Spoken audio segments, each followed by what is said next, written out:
encounters with these archons in the form of mud shadows, as Castaneda described it, kind of bat-like figures, that would fight with me and attack me in my sleep and in lucid dreams. I had kung fu battles that went on for years with these creatures.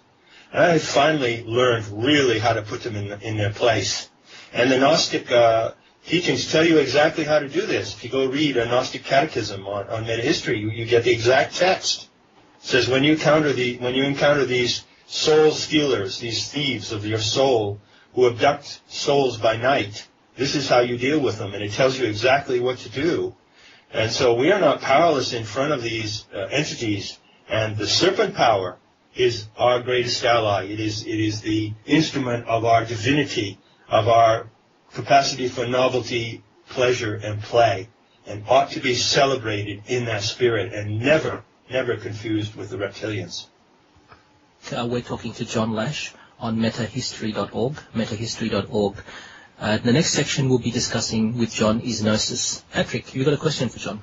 Yes, John, this may evolve into a discussion of contra-violence, but can you first elaborate on what I view as the ultimate trap for those aware of various control and oppression mechanisms in place, that by recognizing and then vilifying the oppressive religious control, one might ultimately become that which he hates, or as you state, blaming the state of the world on the powers that be, etc., is not the way to make good on the precious legacy of Gnosis. What is the way out of this religious mind trap? Well, the trap of religion is a deep one, and it was set long ago. As you know, in my book, Narnia's Image, I concentrate the first part of the book, the first 6 chapters, to describing this salvationist virus of the Abrahamic religions, which is really the root of global terrorism. The root of terrorism today. Terrorism is an ideology and a psychic infection, a toxic infection and an ideology. Our species caught that infection from Palestine, and the main trouble in the world still occurs at the very place where the infection went pandemic. Now, violence is inherent in the nature of these Abrahamic religions, no matter how much they may talk about love. It has nothing to do with love, and you have to be an idiot if you can't see that. Love is just used to calm people. Our species is a complicated animal, and because of our divine endowment, including the faculties of Gnosis, which we're going to talk about here, we have an intelligence that is not superior to other animals in nature. I don't like the word superior, but we have an exceptional intelligence. And because we have that exceptional intelligence, characterized by enoia, intentionality, and epinoia, imagination, we can also go badly wrong. And so we have gone badly wrong in these ideologies of religious salvation and retribution. And the way out of the trap is, first of all, to see them for what they are. And do not try to save them. Do not try to save or salvage them. But have the courage to recognize what they are, and to recognize that we must completely abandon them because there's nothing in them worth saving. The religion, if you want one, that can ensure a future, a sane and happy future for the human species, must be a goddess religion exclusively linked to the divinity of the earth. That is the only religion that will work for us. The Gnostic myth is very clear that we are in a dilemma with Sophia, and Sophia is in a dilemma with us. We are a product of her imagination. She's not our creator. We are a product of her imagination, interactive with her. And we, together, in that interactivity, can heal ourselves out of the violence and the delusion that is propagated by these salvationist religions and the ideology of the divine plan, the Father God, the Messiah. Heal ourselves out of the wounding syndrome and the violence syndrome. This we can do and only do through our connection with the earth. So I would say that the solution lies along those lines. When I was reading in your notes, by the way, I'm not quite sure of this warning about becoming what you hate. I don't quite understand that. I certainly can tell you things that I hate. You know, I hate pedophiles, okay? People who molest 4-year-old children or, you know, fuck 12-year-old girls. I hate those people.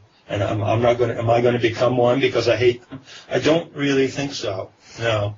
There is a way to hate, and there are things that are worth hating. But it is also a warrior's practice.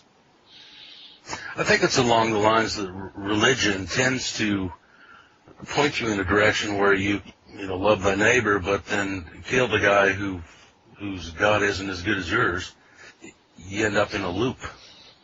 Yeah, it's a terrible loop, and that's why I say once you're in the loop, you can't get out because the one thing reinforces the other. You know, I believe that my analysis of the victim-perpetrator syndrome is the best shot we have. This is the best one I've seen, if I may blow my own horn here. The best shot we have for breaking out of that loop. That's a vicious, vicious loop. You know, the ideology that mixes up calls for love with calls for retribution and complete tolerance, a complete attitude of a complete rejection, of coexistence. Complete rejection of coexistence in these religions.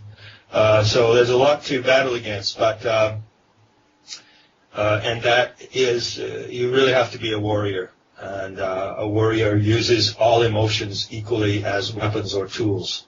That includes love, hate, indifference, contempt, compassion, tenderness, brutality. All emotions are tools and weapons of the spiritual warrior. And I think we'll get more into that. I'd like to go straight into the gnosis part. I'm aware of a past University of Virginia theosophical professor. His name was Walter Russell. And there's several others, possibly Brooks Agnew. Yeah. They have experienced a Gnostic download where an actual beam of energy or a white light instead of pressed instructions were transferred. And you note in your book that Philip K. Dick had the same experience. And in your discussion, there's a quote that gnosis consists of disinhibiting instructions to allow us to access a vast store of innate intuitive knowing. This is also referred to as silent knowing in your terms. Can you give us examples of Gnostic instructions and provide any practical means for us to enhance our knowing or gnosis? Sure. Sure. You know, when the Gnostics, by the way, didn't call themselves Gnostics. The word Gnostic just means someone who knows, but it implies someone who knows something really special. But it was used as an insult by the Christian ideologues and fanatics of that time who wanted the Gnostics eliminated and who did eliminate them. So to be called a Gnostikos was really meant, a know-it-all and a smart-ass. The Gnostics among themselves called themselves telestai, meaning we who are aimed. And by that they meant intentionally that they are aimed or guided by the Sophia myth. And as a Gnostic or as a Telestis would have understood Gnosis, it is the knowledge of things as they can be known directly from the divine source. So, for instance, you could go out in nature and you could decide that you would study, say, geology. And you could read books on geology and you could go out and explore mountains and look at formations of lava, and you could study the natural phenomenon. And in doing so, you might become a competent geologist. One of the great attributes of our species, which makes us exceptional to other species, is our great, great learning capacities. We love to learn, and Sophia loves to teach. You know, her name is wisdom. So, were you to go and learn geology in that manner that I just described, you would become perhaps a competent geologist, but you would not become a Gnostical geologist. If you were to become a Gnostical geologist, you would follow the systematic practice of methesis, which is taking instruction from the divine light, the organic light of Sophia. You would enter into the altered state that allows you to perceive and communicate with that light. And then, in addition to everything that you could learn by the study of nature, looking at rocks, looking at mountains, the formation of tectonic plates, in addition to all that, you could have information directly from the source of all that. This is the absolute beauty and profundity of Gnosis.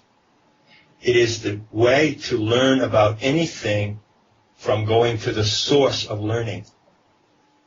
And she is the source of learning. And these experiences of Philip K. Dick and other people that you mentioned are typical Gnostic, spontaneous Gnostic experiences. I've had them myself and have them ongoing, in an ongoing way. I've had them.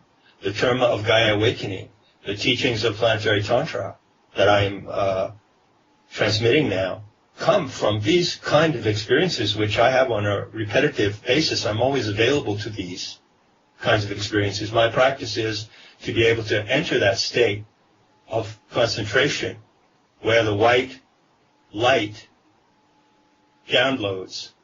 And it is a download, and it comes in a zip file. I got the whole of Planetary Tantra in a matter of 20 seconds. And the nature of this knowledge is very special because it has two aspects which you want to pay close attention to. One of them is, as you mentioned, the disinhibiting instructions. When you encounter this organic light, this teaching, which is a teaching light, you could say, for one thing, it cleanses your mind and it takes away the inhibitions of your programming. It takes away your blindness, and it allows you to see everything in an illuminated way. So it has a disinhibiting or cleansing effect. The second effect it has is that, and that's what silent knowing means. Silent knowing means that normally the inner mental talk that's always going on in your mind, the inner radio that's always playing, it's momentarily turned off. And then the instructions come in that silence. And you hear them just like you hear thoughts in your own mind. You don't hear an external voice. You hear them just like you hear your own thoughts, except they are crystal clear. And they have a quality of lucidity and simplicity about them that distinguishes them from your own thoughts. And my experience has been, in the last 3 years, since I've been continually following this practice, is that the nature of the downloads that Gaia is transmitting now, she transmits on 16 channels, by the way, 16 clairaudient channels. The nature of these downloads is extremely concise and rigorous. I call it Dakini syntax. So she doesn't, you don't, in the downpour, in the download, you don't get this blah, blah, blah, blah, blah. It's not like channeling. It must be rigorously distinguished.